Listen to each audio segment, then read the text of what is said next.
Bonjour Emmanuel. Bonjour. Eh ben écoute, je suis très content d'être chez toi aujourd'hui. Et là, on est quand même devant un bac qui est vraiment super beau quoi. C'est magnifique. Hein. C'est un bac de combien de litres? La taille, donc en longueur, il fait 2,20 m, 65 de haut, extérieur, hein, et 1 m de profondeur. 1 mètre de Donc si tu profondeur. veux d'ailleurs, on peut aller voir à Ah l'intérieur le bah local carrément. technique et on se rend mieux compte de la... Ah Ouais, bah. je voulais vraiment un truc assez grand. Et l'avantage, c'est que comme j'avais le petit local que j'avais prévu au moment où on a construit la maison, je l'avais bricolé exprès d'ailleurs avec mur porteur et tout, et je l'avais prévu pour pouvoir encastrer, voilà. Donc la cuve en elle-même fait un petit peu plus de 1400 litres. Ouais. Donc en réel dans la cuve, j'ai calculé, il y a 1100-1150 litres. Mais avec la cuve technique et un petit refuge qui est derrière, j'ai vraiment 1500 litres réels en circulation dans le Ouais. système. Ça fait des années que tu fais ça? Alors le récifal, j'ai commencé il y a très longtemps. J'ai fait partie des pionniers il y a maintenant à peu près 30 ans. Et j'avais bricolé mon premier petit récifal à l'époque où on commençait tout juste à importer des coraux durs en France. Pour la petite histoire, à l'époque, j'avais travaillé faire des extras chez Annika Chacan, magasin qui n'existe plus depuis déjà pas mal d'années. Que j'ai connu aussi.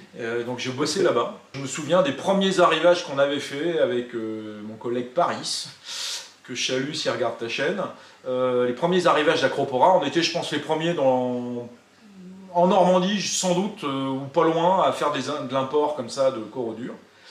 Et à démarrer avec ce qu'on appelle toujours la méthode berlinoise. Et donc j'avais bricolé mon premier récifal à l'époque, mais il y avait plein de connaissances qu'on n'avait pas.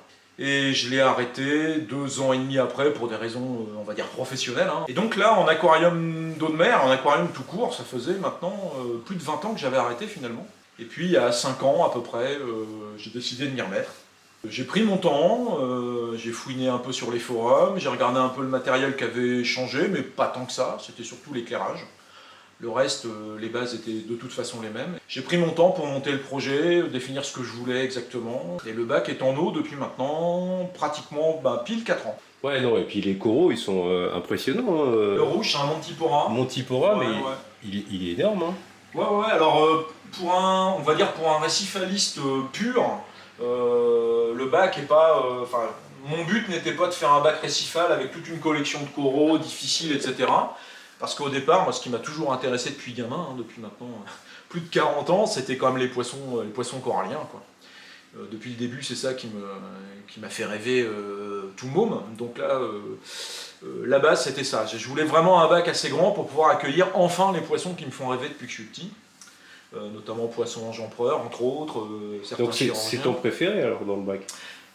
Je peux pas dire que ce soit mon préféré, mais ça reste un de mes poissons fétiches depuis gamin. Ouais. C'est vraiment attaché à ces souvenirs d'enfance, ou les premières fois que j'en ai vu dans mon premier bouquin d'aquarium de l'époque. Quand j'ai vu ça, ça me semblait complètement irréel, et puis ça m'émerveillait vraiment, quoi. Donc en fait, la base, c'était voilà, un bac capable d'accueillir des poissons de ce type-là. Là, je suis vraiment en limite, on va dire 1500 litres, c'est vraiment le minimum pour moi, vraiment le minimum pour ce type de poisson. L'idéal, ce serait nettement plus, mais bon, hein, Ouais. l'idéal, toujours un objectif à atteindre, mais pas toujours facile à réaliser. Et puis, je me suis dit, si j'ai des poissons, autant essayer, parce que j'en avais fait et que j'aime toujours ça, hein, si j'essaye de mettre quelques coraux qui sont capables de tenir dans les conditions d'accueil des poissons, hein, j'ai quand même pas mal de nutriments dans l'eau, notamment des phosphates. J'ai une résine, mais bon, j'ai des phosphates relativement élevés. Si j'ai des coraux qui tiennent et qui poussent, tant mieux. Mais mon objectif au départ n'était pas d'avoir plein de coraux et j'allais dire d'optimiser ou de maximiser leur pousse. D'ailleurs, j'ai un éclairage qui est modeste pour un bac dit récifal. Mais ça me gêne pas. Je voulais un bac plus, on va dire, un peu, entre guillemets, naturel. C'est un milieu totalement artificiel, mais chercher un bac qui me rappelle certains paysages coralliens que j'ai eu la chance de fréquenter un peu dans le Pacifique. Et du coup, je voulais recréer aussi, justement, un ensemble d'espèces, notamment de poissons, qu'on peut trouver dans le Pacifique central, notamment en Polynésie française. C'est là-dessus que je me suis basé pour composer la population. Voilà. Et là, en faisant un petit peu l'inventaire Ouais. des poissons, c'est... En gros, il y a deux groupes principaux de poissons en nombre. Il y a les poissons chirurgiens. On reconnaît le Triostégus, là, le poisson dit bagnard, là, rayé, que tu avais tout de suite dans le... Ouais, Voilà, qui est là. celui-là, là. Ouais, qui commence d'ailleurs à être un peu... C'est des poissons extrêmement nerveux, et lui, il commence d'ailleurs à enquiquiner un peu un autre poisson avec lequel il cohabitait pas mal depuis 3 ans. Mais là, on atteint les limites de ce qu'on est capable de faire en aquarium pour ce type de poissons qui ont besoin d'un espace gigantesque. Et... Bon, il vit bien, il n'y a pas de souci, il mange bien, mais c'est des poissons quand même assez exigeants au niveau espace de nage. Bon. Alors ça fait partie du deuxième groupe là, en plus important en nombre. J'ai 6 chirurgiens et 7 papillons. Et la particularité, à mon avis, de ce bac-là, c'est d'héberger des poissons papillons qu'on trouve quasiment jamais en bac récifal. À part le Chalmant rostratus ou le Forcipigère flavissimus, parce que ce sont des poissons qui peuvent s'alimenter de polypes coralliens. Ce qui, moi, ne me gêne pas, parce que l'objet, c'était pas de préserver des coraux précieux, etc. Et ils picorent un peu dedans, sans les détruire réellement. Et je pense que je dois être un des rares aquariophiles quand même à maintenir autant de chétodons, de poissons papillons dans un bac avec des coraux vivants. Des coraux qu'on appelle SPS à petits polypes. Donc ça, j'en suis assez content parce que c'est des poissons que j'adore. Non mais il est super. Hein. Ouais, bah lui je l'ai eu tout petit, il a bien grossi. C'est l'occasion de rappeler qu'il faut toujours acheter des poissons juvéniles et jamais des adultes, surtout sur les empereurs. Je trouve ça assez inadmissible de vendre des trucs pareils en fait. Ouais.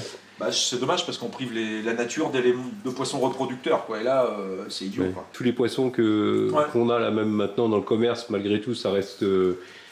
c'est quoi? C'est de la capture ou c'est du... Alors, il se trouve que maintenant, on a certains poissons, justement l'impérator, depuis un an et demi, on a maintenant des jeunes impérators, des juvéniles d'élevage, que je trouve génial. Ah ouais.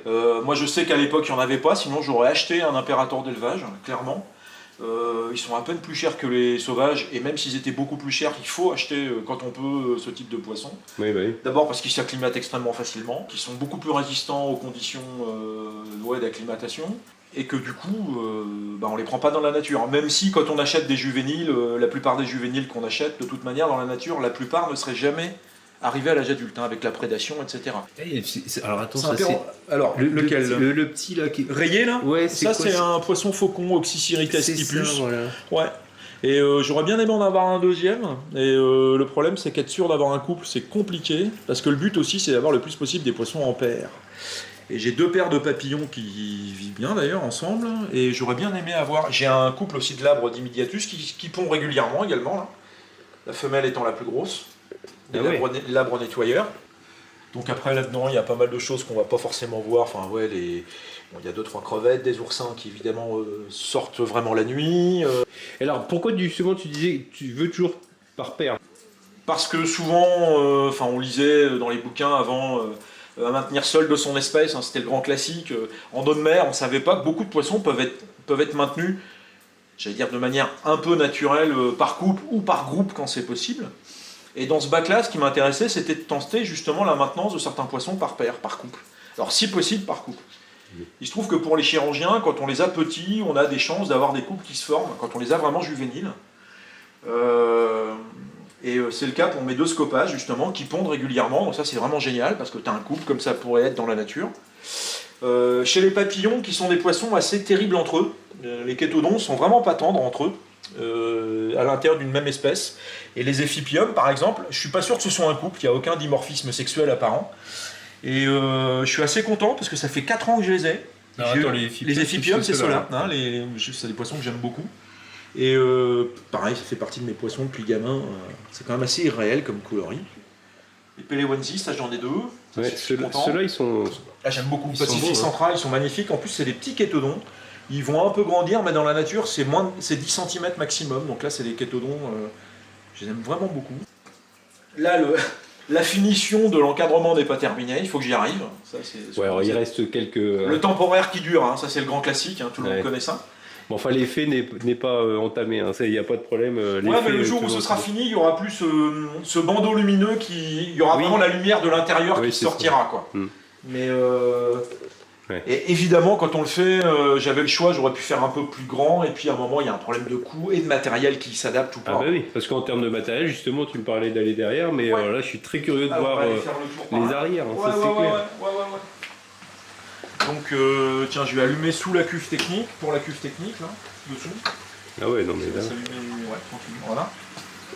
Ah ouais, donc là, ouais, on se rend compte de la taille... Ouais, profondeur du bac. Non, c'est impressionnant. Ce que j'aime bien, c'est les poissons, ils peuvent avoir, entre guillemets, un peu leur vie, se planquer, vivre à l'arrière du bac, circuler, sans qu'on les voit, en fait. Ouais. Et c'est très important en eau de mer, je vois, pour le type de population que j'ai, que les poissons ne se voient pas tout le temps, qu'il y ait des lignes de fuite, qu'il y ait des îlots, des mini patates de corail, autour desquels ils puissent tourner, aller vers une autre, à passer dessous, sans être tout le temps les uns sur les autres. Et ça, c'est un élément fondamental dans l'aménagement d'un bac marin, Bah oui, et c'est auquel primordial. les gens ne prêtent pas assez attention.